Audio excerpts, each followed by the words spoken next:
Good morning বন্ধুরা, তোমাদের সবাইকে কেমন আছো তোমরা জানিও। আমি খুব ভালো রয়েছি।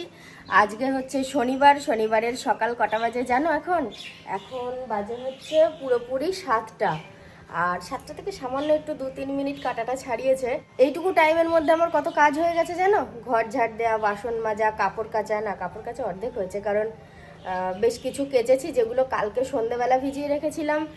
আর অর্ধেকটা আজকে ভিজিয়েছি, স্নানের আগে কাচবো। এখন আমার স্নান হয়নি, ঘরটার মোছা সব হয়ে গেছে। মা গেল ফুল তুলতে, তো মা আসলে চা বানাবো।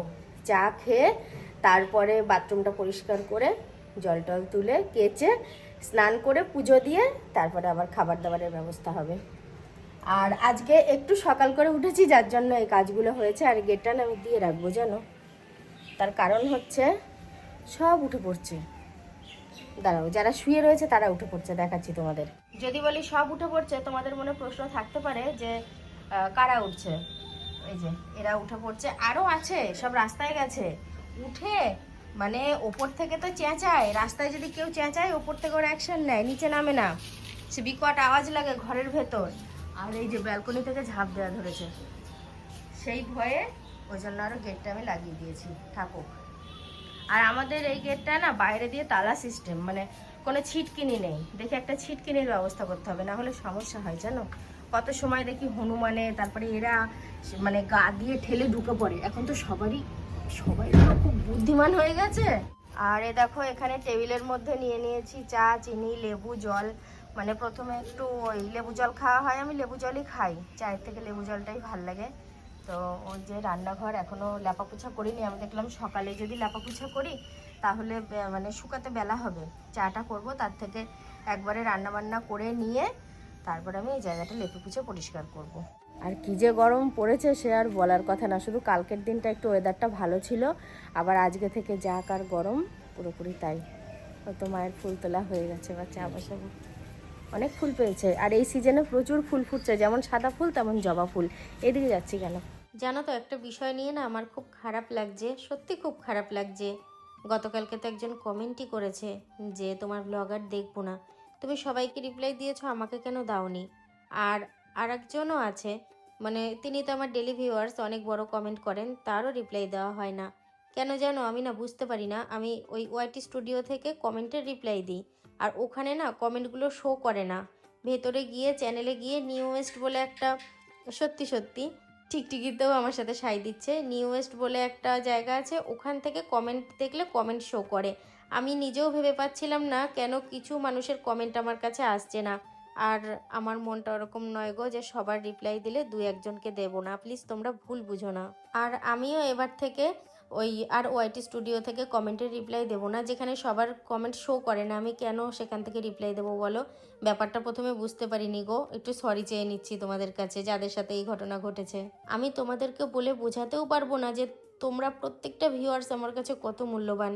প্রত্যেক দিন ব্লগ আপলোড দিতে দিতে এই ইউটিউবটা আমার কাছে একটা ফ্যামিলির মতো হয়ে গেছে।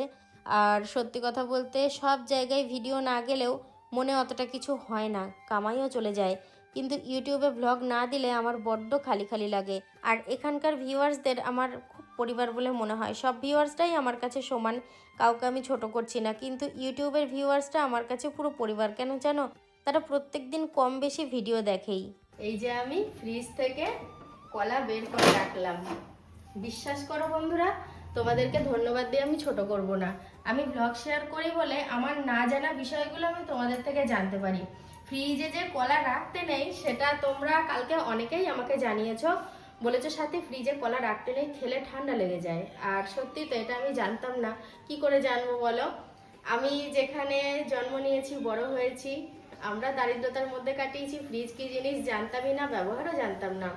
এখানেও যে মানে অনেক সচ্ছলতার মধ্যে থেকেছি তাও না। এই যতদিন ধরে ভিডিও করি আর্নিং আসে, সচ্ছলতায় আছি তাই কিনেছি। এবার আমি যেগুলো জানি না, আমি তো ফ্রিজের ব্যবহার জানতামই না।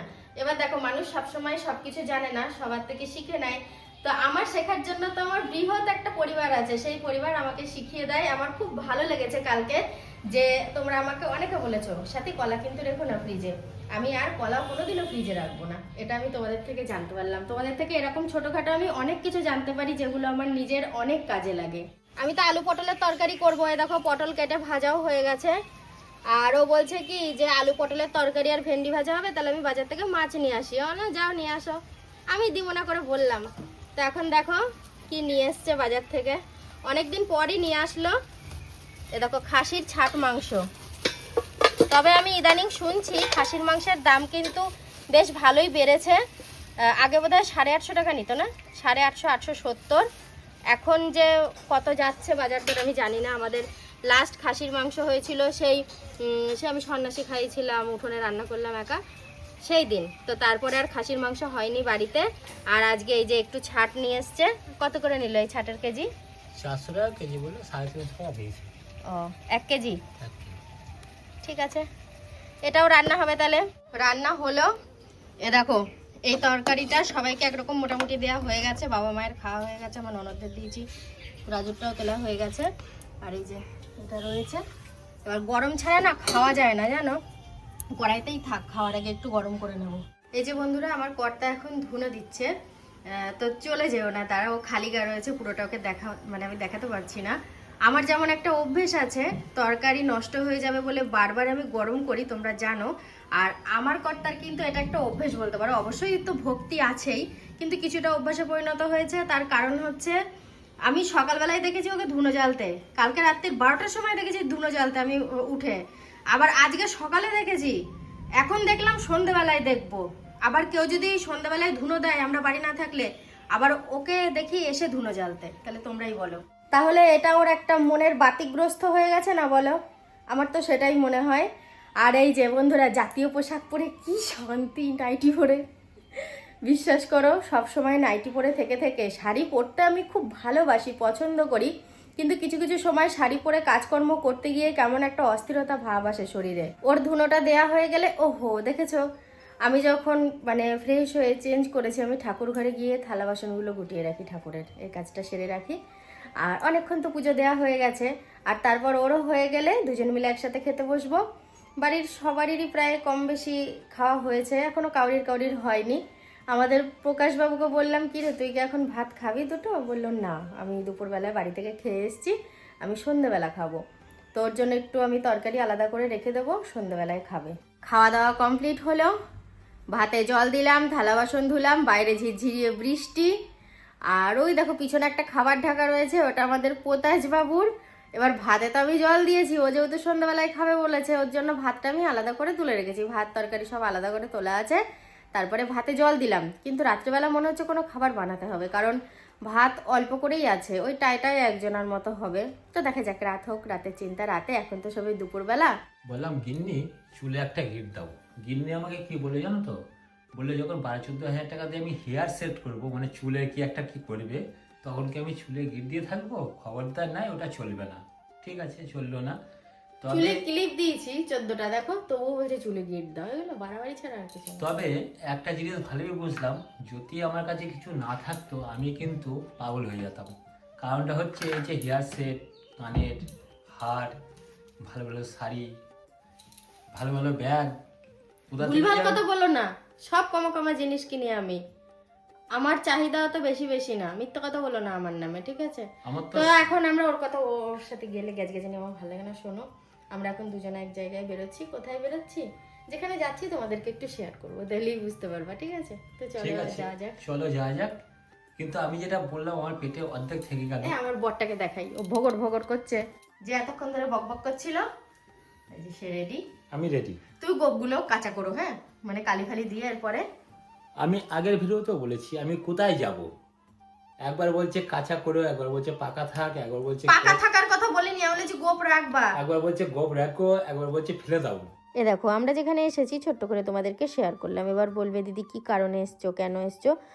তো আমি ব্যাপারটা শেয়ার করতে চাই না, তাই শেয়ার করলাম না। নিজেদেরও তো কিছু ব্যক্তিগত ব্যাপার স্যাপার কাজকর্ম থাকে, তো সেই কারণেই এখানে এসেছি।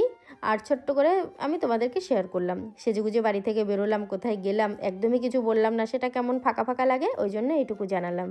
চোখ মুছছে এখন, মানে ঘুমটা চলে এসছে, কিন্তু খাওয়া রান্না করতে করতে চোখ মুছছি না, যেভাবে বললো চোখ মুছছে এখন। আমরা তো এক জায়গায় বেরিয়েছিলাম, বাড়িতে চলে এসেছি অনেকক্ষণ, তো এসে চেঞ্জ করে সবাইকে খেতেও দিয়েছি, দিয়ে কী করবো, শুয়ে রয়েছি। আর ওকে বলেছি এই গেঞ্জিটা পরতে না। কারণটা কি? এই গেঞ্জিটার একটা ঘটনা আছে। এই যে দেখছো না, এটা কিন্তু কোনো ডিজাইন না, হ্যাঁ, এটা জায়গায় জায়গায় রং উঠে এমন হয়েছে। গেঞ্জিটা আমি বাতিল করেছিলাম, এটা মনে হয় মা কেচে আবার শুকিয়ে মেলে রেখেছে, আবার এটা অনেক দিন পরে পড়লো। এটার ঘটনা হচ্ছে মানে কোনোভাবে ওই বাপি ব্লিচিং দেয় তো, দিয়ে কোনোভাবে ব্লিচিং পড়েছিল, আবার ওই ব্লিচিং দিয়ে আমি একদিন কলপাটটা পরিষ্কার করেছিলাম। আমার পোশাকের যেই জায়গায় লেগেছে পুরো রং উঠে সাদা হয়ে গেছে, এমনকি ওর গেঞ্জিটাতেও লেগেছিল, দেখো জায়গায় জায়গায় মানে ভেজানো অবস্থায় মানে লেগেছে, পুরোটা লাগেনি, যেরকম পজিশনে লেগেছে সেরকম পজিশনে রং উঠে গেছে। ব্লিচিং এর কত অ্যাকশন ভাবো। কিন্তু আমার তো মনে হচ্ছে ডিজাইন হয়ে গেছে একটা, আমি তো আর জানতাম না যেরাম নাই। ও মানে কোন গেঞ্জি পরে ওর মনেও থাকে না। আমার আজকে খুবই ঘুম পাচ্ছে, খুবই।